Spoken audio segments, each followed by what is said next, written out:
Sunday, August 25th. This is Mason Brown's Week in Review.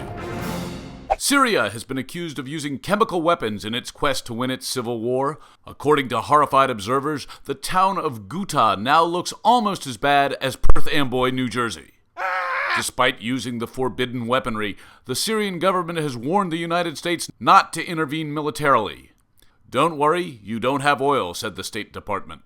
The state of New York has sued Donald Trump for $40 million, stating that his Trump University was a fraudulent and deceptive scheme that bilked students out of tens of thousands of dollars in exchange for almost no worthwhile education at all. Sort of like USC.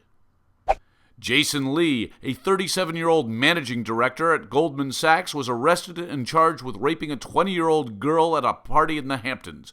According to his attorney, however, Mr. Lee was merely attempting, quote, a hostile takeover. A stalker was discovered after spending 6 days living in Jennifer Lopez's house in the Hamptons.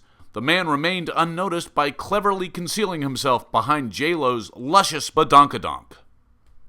A 1,200-year-old Peruvian tomb suggests that women ruled a mysterious and brutal culture. Not unlike my first marriage, said a bitter archaeologist. L.A. porn actress Cameron Bay has tested positive for HIV, prompting a brief filming moratorium.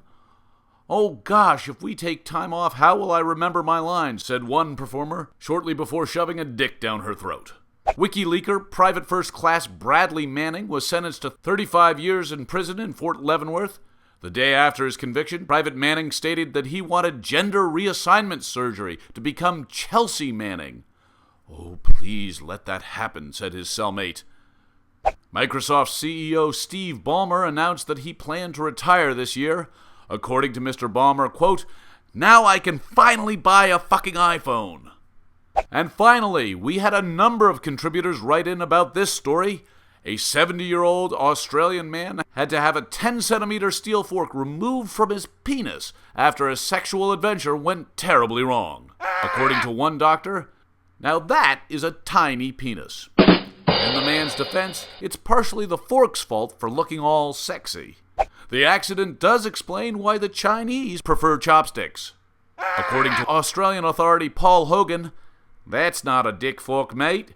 This here's a dick... Oh, God!" But the winning entry came from Mike Osterley, who opined that this just proved the wisdom of the old saying, "Live each day like you've got a fork shoved up your dick hole." And that's a lesson for us all. But now it's time for us to stick a fork in it because we're done, and that's the Week in Review.